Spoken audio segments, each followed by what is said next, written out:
ওম শান্তি। আজ 28শে জুলাই 2025, বাগদাদার মধুর মহাবাক্য। বাবা আজ বলেছেন, মিষ্টি বাচ্চারা, সকলকে এই আনন্দ সংবাদ শোনাও যে পুনরায় এখন বিশ্বে শান্তি স্থাপিত হচ্ছে। বাবা এসেছেন এক আদি সনাতন দেবী দেবতা ধর্ম স্থাপন করতে। আজকের মুরলির প্রশ্ন, বাচ্চারা, তোমাদের বারবার কেন স্মরণে থাকার ইঙ্গিত দেওয়া হয়? উত্তর, কারণ এভার হেলদি এবং সদা পবিত্র হওয়ার জন্যই এই স্মরণ। তাই যখনই টাইম পাবে বাবার স্মরণে থাকবে। সকাল সকাল স্নানাদি সেরে একান্তে ঘোরাফেরা করো অথবা বসে পড়ো। এখানে তো উপার্জনে উপার্জন। স্মরণের দ্বারাই বিশ্বের মালিক হয়ে যাবে। ওম শান্তি। মিষ্টি বাচ্চারা জানে যে এই সময় সমগ্র বিশ্বই শান্তি চায়। এই আওয়াজ শোনা যায় যে বিশ্বে শান্তি কিভাবে আসবে, কিন্তু বিশ্বে কখন শান্তি ছিল, এখন পুনরায় চায় তা কেউ জানে না। বাচ্চারা, তোমরাই কেবল জানো যে বিশ্বে শান্তি তখন ছিল যখন লক্ষ্মীনারায়ণের রাজ্য ছিল। এখনো পর্যন্ত লক্ষ্মীনারায়ণের মন্দির স্থাপন করতেই থাকে। তোমরা যে কোনো কাউকে বলতে পারো যে 5000 বছর পূর্বে বিশ্বে শান্তি ছিল, এখন পুনরায় স্থাপিত হচ্ছে। কে স্থাপন করেন তা মানুষ জানে না। বাচ্চারা, বাবা তোমাদেরকে বুঝিয়েছেন, তোমরাও কাউকে বোঝাতে পারো, তোমরা লিখতেও পারো, কিন্তু এখনো পর্যন্ত কারুর সাহস নেই যে কাউকে লেখে। সংবাদপত্রের আওয়াজ তো শোনে, সকলেই বলে বিশ্বে শান্তি প্রতিষ্ঠিত হোক। লড়াই ইত্যাদি হলে তখন মানুষ বিশ্বে শান্তি স্থাপনের জন্য যজ্ঞ রচনা করে। কোন যজ্ঞ? রুদ্র যজ্ঞ রচনা করবে। বাচ্চারা এখন জানে যে এ সময় বাবা, যাকে রুদ্র শিবও বলা হয়ে থাকে, তিনি জ্ঞান যজ্ঞ রচনা করেছেন। বিশ্বে শান্তি এখন স্থাপিত হচ্ছে। সত্যযুগ নতুন দুনিয়ায় যেখানে শান্তি ছিল, অবশ্যই সেখানে রাজত্বকারীরাও ছিল। নিরাকারী দুনিয়ার জন্যে তো এমন বলা হবে না যে বিশ্বে শান্তি আসুক। ওখানে অর্থাৎ পরমধামে তো শান্তিই শান্তি। বিশ্ব তো মানুষেরই। নিরাকারী দুনিয়াকে বিশ্ব বলা যাবে না, ওটা হলো শান্তিধাম। বাবা বারবার বোঝাতে থাকেন, তথাপি কেউ ভুলে যায়। কারুর কারুর বুদ্ধিতে থাকে, তারা বোঝাতেও পারে বিশ্বে শান্তি কেমন ছিল, এখন পুনরায় শান্তি কিভাবে স্থাপিত হচ্ছে। এ কথা কাউকে বোঝানো অতি সহজ। ভারতে যখন আদি সনাতন দেবী দেবতা ধর্মের রাজ্য ছিল, তখন একটি ধর্ম ছিল, বিশ্বে শান্তি ছিল। এ অতি সহজ করে বোঝানো এবং লেখার মতন কথা। বড় বড় মন্দির যারা তৈরি করে তাদেরকেও তোমরা লিখতে পারো, বিশ্বে শান্তি 5000 বছর পূর্বে ছিল, যখন এনাদের রাজ্য ছিল, যাদের মন্দির তোমরা তৈরি করো। ভারতেই এদের রাজ্য ছিল, আর কোনো ধর্ম ছিল না। এ তো সহজ আর বুদ্ধির কথা। ড্রামা অনুসারে ভবিষ্যতে সব কিছু বুঝে যাবে। তোমরা এই খুশির খবর সকলকে শোনাতে পারো, সুন্দর সুন্দর কার্ডে ছাপাতেও পারো। বিশ্বের শান্তি আজ থেকে 5000 বছর পূর্বে ছিল, যখন নতুন দুনিয়া, নতুন ভারত ছিল, লক্ষ্মীনারায়ণের রাজ্য ছিল। পুনরায় এখন বিশ্বে শান্তি স্থাপিত হচ্ছে। এ কথা স্মরণ করলেও বাচ্চারা, তোমাদের অত্যন্ত খুশি হওয়া উচিত। তোমরা জানো বাবাকে স্মরণ করলেই আমরা বিশ্বের মালিক হয়ে যাব। বাচ্চারা, পুরুষার্থই সম্পূর্ণ প্রাপ্তির আধার। বাবা বুঝিয়েছেন যে যখনই সময় পাবে বাবাকে স্মরণ করবে। সকালে স্নান সেরে তারপর একান্তে পরিক্রমা করো অথবা বসে পড়ো। এখানে যতটা সম্ভব উপার্জন করে নিতে হবে। এভার হেলদি এবং সদা পবিত্র হওয়ার জন্যই স্মরণ। যদিও এখানে সন্ন্যাসীরা পবিত্র হয়, তথাপি রোগগ্রস্ত তো অবশ্যই হয়। এ হলোই রোগী দুনিয়া, ওটা হলো নিরোগী দুনিয়া। এও তোমরা জানো। দুনিয়ায় কেউ কি জানে যে স্বর্গে সকলে নিরোগী হয়? স্বর্গ কাকে বলে তা কারোরই জানা নেই। তোমরাও এখনই জেনেছ। বাবা বলেন, কারোর সঙ্গে সাক্ষাৎ হলে তোমরাও বোঝাতে পারো। মনে করো কেউ নিজেকে রাজা বা রানী বলে, কিন্তু এখন রাজা রানী তো কেউ হয় না। এও বুদ্ধি থেকে নিষ্কাশিত করে দিতে হবে। মহারাজা মহারানী শ্রীলক্ষ্মী নারায়ণের রাজধানী এখন স্থাপিত হচ্ছে, তাহলে অবশ্যই এখানে কোনো রাজা রানী থাকা উচিত। আমরা রাজা রানী এ কথাও ভুলে যাও। সাধারণ মানুষের মতো থাকো। এদের কাছেও টাকা পয়সা সোনা ইত্যাদি থাকে তো, তাই না? এখন আইন পাশ করা হচ্ছে, এসব নেবে। তখন সাধারণ মানুষের মতন হয়ে যাবে। এমন যুক্তিও রচিত হচ্ছে, গায়নও রয়েছে, তাই না? কারোর চাপা পড়ে রবে ধুলায়, কারোর খাবে রাজায়। এখন রাজা কারোরটা খায় না। রাজারা তো নেই, প্রজাই প্রজারটা খাচ্ছে। আজকালকার রাজ্য তো অতি ওয়ান্ডারফুল। যখন রাজাদের নাম সম্পূর্ণরূপে সমাপ্ত হয়ে যায়, তখনই পুনরায় রাজধানী স্থাপিত হয়। এখন তোমরা জানো যে আমরা এখন ওখানে যাচ্ছি। বিশ্বে যেখানে শান্তি থাকে সে হলোই সুখধাম, শতপ্রধান দুনিয়া। আমরা ওখানে যাওয়ার জন্যই পুরুষার্থ করছি। কন্যারা আড়ম্বরের সঙ্গে বসে বোঝাও। শুধু বাইরের কৃত্রিম আড়ম্বর চাই না। আজকাল আর্টিফিশিয়ালও অনেক কিছু বেরিয়েছে, তাই না? এখানে তো পাক্কা এমন ব্রহ্মাকুমার কুমারী চাই। তোমরা ব্রাহ্মণরা বাবার সঙ্গে বিশ্বে শান্তি স্থাপনের কার্য করছো। এমন শান্তি স্থাপন করা বাচ্চাদের অত্যন্ত শান্তচিত্ত এবং মিষ্টি হওয়া উচিত, কারণ তারা জানে আমরা বিশ্বের শান্তি স্থাপনের জন্য নিমিত্ত হয়েছি। তাহলে প্রথমে আমাদের অত্যন্ত শান্ত হওয়া উচিত। কথাবার্তাও অত্যন্ত ধীরে ধীরে, অত্যন্ত রয়্যালিটিপূর্বক বলতে হবে। তোমরা হলে গুপ্ত, আমাদের বুদ্ধি অবিনাশী জ্ঞান রত্নের ভাণ্ডারে পরিপূর্ণ। তোমরা হলে বাবার উত্তরাধিকারী, তাই না? বাবার নিকটে যত রত্ন ভাণ্ডার রয়েছে তোমাদের সেসব ভরে নেওয়া উচিত। সমগ্র ধন সম্পদ তোমাদের, কিন্তু সে সাহস নেই, তাই নিতে পারো না। যারা নিতে পারবে তারাই উচ্চ পদের অধিকারী হবে। কাউকে বোঝানোর অত্যন্ত শখ থাকা উচিত। আমাদেরকেই পুনরায় ভারতকে স্বর্গে পরিণত করতে হবে। কাজ কর্ম ইত্যাদি করার সাথে সাথে এ সেবাও করতে হবে। তাই বাবা অধিক তাড়াতাড়ি করার কথা বলেন। তথাপি হয় সবই ড্রামা অনুসারে, প্রত্যেকেই নিজ সময় অনুসারে চলছে। বাচ্চাদেরকেও পুরুষার্থ করাচ্ছেন। বাচ্চাদের নিশ্চয় রয়েছে যে এখন অতি অল্প সময় বাকি রয়েছে। এ হলো আমাদের অন্তিম জন্ম। পুনরায় আমরা স্বর্গে যাব। এ হলো দুঃখধাম, পুনরায় সুখধামে পরিণত হয়ে যাবে। হতে সময় লাগে, তাই না? এ কি সামান্য কোনো বিনাশ? না, তা নয়। যেমন নূতন ঘর তৈরি হয় তখন নূতন ঘরের কথাই স্মরণে আসে। ওটা হলো পার্থিব জগতের কথা। তাতে কোনো সম্বন্ধ ইত্যাদি পরিবর্তিত হয়ে যায় কি? না, যায় না। এই পুরনো দুনিয়ায় তো পরিবর্তিত হয়ে যাবে। তাই যে ভালোভাবে পড়বে সে রাজবংশে আসবে, তা না হলে প্রজায় চলে যাবে। বাচ্চাদের কত খুশি হওয়া উচিত। বাবা বুঝিয়েছেন যে 50-60 জন্ম তোমরা সুখ ভোগ করো। দাপরেও তোমাদের কাছে অনেক ধন সম্পত্তি থাকে। দুঃখ তো পরে হয়, যখন রাজারা পরস্পর লড়াই করে, দলাদলি হয়, তখন থেকে দুঃখ শুরু হয়। পূর্বে আনাজপাতিও অত্যন্ত সস্তা ছিল। ফিমেন অর্থাৎ খরা ইত্যাদি পড়ে হতে থাকে। তোমাদের কাছে অনেক ধন সম্পদ থাকে। শতপ্রধান থেকে তমপ্রধান ধীরে ধীরে আসে। বাচ্চারা তোমাদের অন্তরে অত্যন্ত খুশি থাকা উচিত। স্বয়ং যদি খুশিতে না থাকে, শান্তিতে না থাকে, তবে সে বিশ্বে শান্তি স্থাপন কিভাবে করবে? অনেকের বুদ্ধিতে অশান্তি থাকে।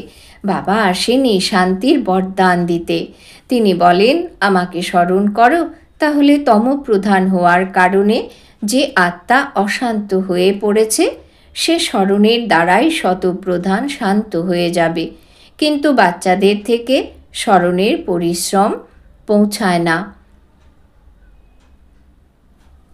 বাবা বলেছেন, কিন্তু বাচ্চাদের থেকে স্মরণের পরিশ্রম অর্থাৎ খবর পৌঁছায় না। স্মরণে না থাকার কারণেই মায়ার তুফান আসে। স্মরণে থেকে সম্পূর্ণ পবিত্র না হলে সাজা ভোগ করতে হবে, পদভ্রষ্ট হয়ে যাবে। তখন এমন মনে করো না যে স্বর্গে তো যাব, তাই না? সাজা ভোগ করে পয়সার সুখ ভোগ করা সেটা খুব ভালো কি? মানুষ উচ্চপদ লাভের জন্য কত পুরুষার্থ করে। এমন নয় যে যা পেয়েছ সেই অনেক ভালো, এমন কেউ নেই যে পুরুষার্থ করবে না। ভিক্ষা করে যে ভিক্ষুক সেও নিজের পয়সা জমা করে। অর্থের খিদে সকলেরই আছে। অর্থের দ্বারা সব বিষয়েই সুখ পাওয়া যায়। বাচ্চারা, তোমরা জানো যে আমরা বাবার থেকে অগাধ ধন সম্পদ লাভ করি। অল্প পুরুষার্থ করলে ধন সম্পদের প্রাপ্তিও অল্প হবে। বাবা ধন সম্পদ দেন, তাই না? বলাও হয় যে ধন সম্পদ থাকলে আমেরিকা ইত্যাদি দেশ ঘুরে এসো। তোমরা যত বাবাকে স্মরণ করবে আর সার্ভিস করবে ততই সুখ পাবে। বাবা প্রতিটি বিষয়ে পুরুষার্থ করিয়ে উচ্চ অর্থাৎ মহান করে দেন। লৌকিকে মনে করে বাচ্চারা আমাদের কুলের নাম গৌরবান্বিত করবে। বাচ্চারা, তোমরাও ঈশ্বরীয় কুলের বাবার নামের মহিমা প্রচার করবে। ইনি হলেন সত্য পিতা, সত্য টিচার, সদ্গুরু। সর্বোচ্চ পিতা হলেন সর্বোচ্চ সত্যিকারের সদ্গুরুও। এও বোঝানো হয় যে গুরু একজনই হয়, দ্বিতীয় কেউ হয় না। সকলের সদ্গতি দাতা একজনই, সেও তোমরাই জানো। এখন তোমরা পারস বুদ্ধি সম্পন্ন হচ্ছ। পারসপুরীতে রাজা রানীও পারসনাথ হয়। কত সহজ কথা। ভারত গোল্ডেন এজের ছিল। বিশ্বে শান্তি কিভাবে হয়েছিল তা তোমরা এই লক্ষ্মীনারায়ণের চিত্রের দ্বারা বোঝাতে পারো। স্বর্গে শান্তি ছিল, এখন এ হলো নরক। এখানে অশান্তি আছে। হ্যাভেনে লক্ষ্মীনারায়ণ থাকে, তাই না? কৃষ্ণকে লর্ড কৃষ্ণও বলা হয়ে থাকে, কৃষ্ণ ভগবানও বলে। এখন লর্ড তো অনেকেই, যাদের কাছে প্রচুর জমি জায়গা অর্থাৎ ল্যান্ড আছে তাদেরকেও বলা হয় ল্যান্ডলর্ড। কৃষ্ণ সেই বিশ্বের প্রিন্স ছিল যে বিশ্বে শান্তি ছিল। এও কেউ জানে না যে রাধা কৃষ্ণই লক্ষ্মীনারায়ণ হয়ে যায়। তোমাদের উদ্দেশ্যে লোকেরা কত কথা বানিয়ে বলে, ঝামেলা করে। তারা বলে যে এরা তো ভাই বোন বানিয়ে দেয়। তাদের বোঝানো হয় প্রজাপিতা ব্রহ্মার মুখবংশজাত ব্রাহ্মণ, যাদের উদ্দেশ্যে গাওয়া হয় ব্রাহ্মণ দেবী দেবতা নম। ব্রাহ্মণরাও তাদের নমন করে, কারণ তারা হলো সত্যিকারের ভাই বোন, পবিত্র থাকে।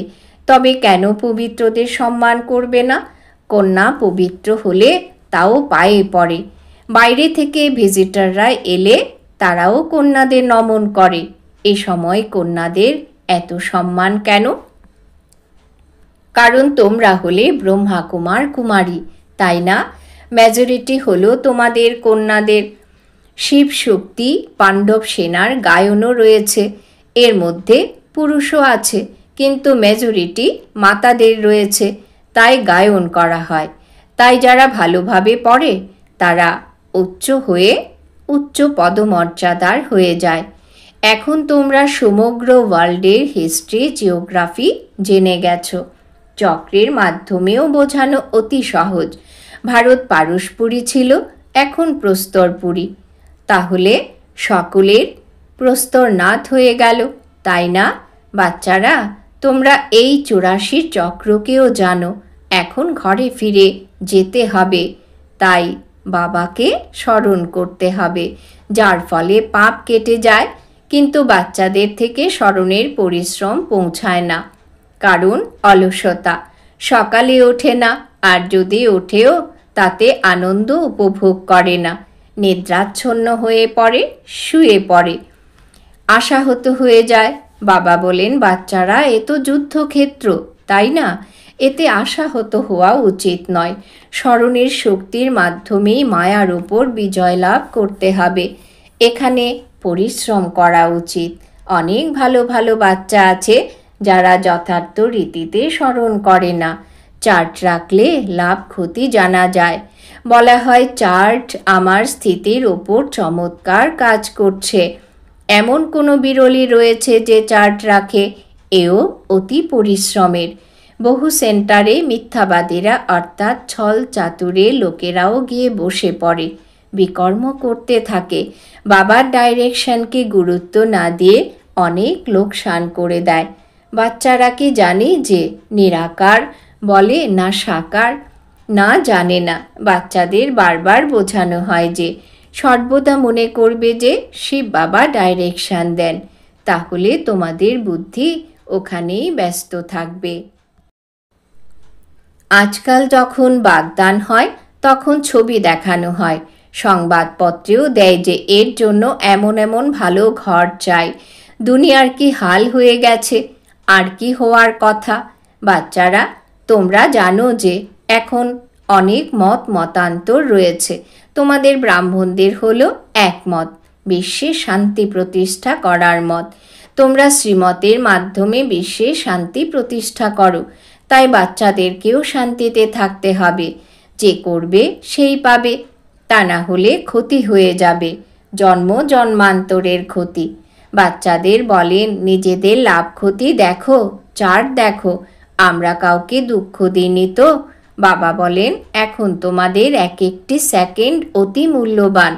শাস্তি ভোগ করে সামান্য কিছু পাওয়া এ কোনো বড় বিষয় নয়।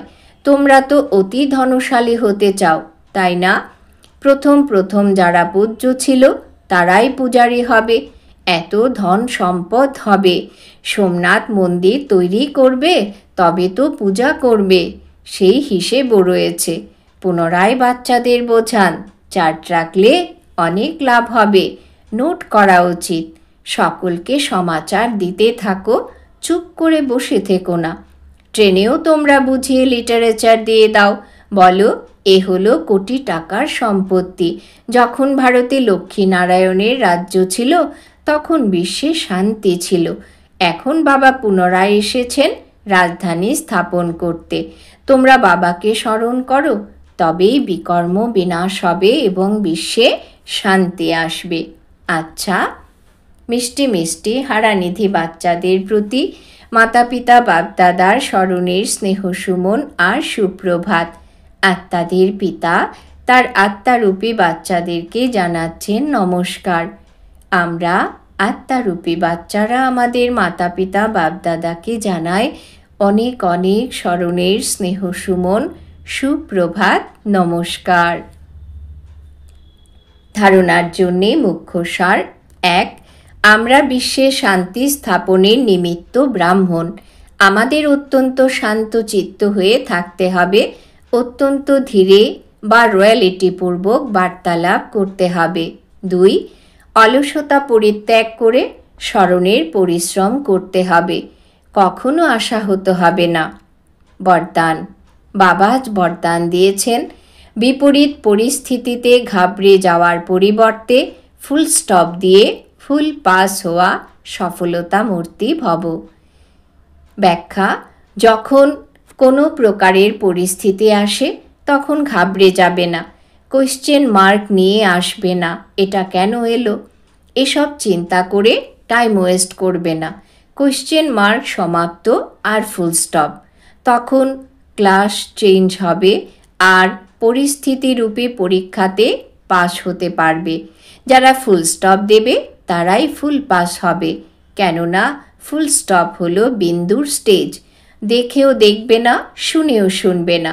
বাবা যা শোনাচ্ছেন সেটাই শোনো, বাবা যেটা দিয়েছেন সেটাই দেখো, তাহলে ফুল পাস হয়ে যাবে। আর পাস হওয়ার লক্ষণ হলো সদা চড়তে কলার অনুভব করতে করতে সফলতার তাড়া হয়ে যাবে। স্লোগান: স্ব উন্নতি করতে হলে কোশ্চেন, কারেকশন আর কোটেশনের ত্যাগ করে নিজের কানেকশন ঠিক রাখো। স্ব-উন্নতি করতে হলে কোশ্চেন, কারেকশন আর কোটেশনের ত্যাগ করে নিজের কানেকশন ঠিক রাখো। অব্যক্ত ইশারা। সংকল্পের শক্তি জমা করে শ্রেষ্ঠ সেবার নিমিত্ত হও। অন্তিম সময়ে নিজের সেফটির জন্য মনসা শক্তি সাধন হবে। মনসা শক্তির দ্বারাই নিজের অন্তিম সময় সুন্দর বানানোর নিমিত্ত হতে পারবে। সেই সময় মনসা শক্তি অর্থাৎ শ্রেষ্ঠ সংকল্পের শক্তি একের সাথে লাইন ক্লিয়ার চাই। অসীমের সেবার জন্য, নিজের সেফটির জন্য মনসা শক্তি আর নির্ভয়তার শক্তি জমা করো। ওম শান্তি।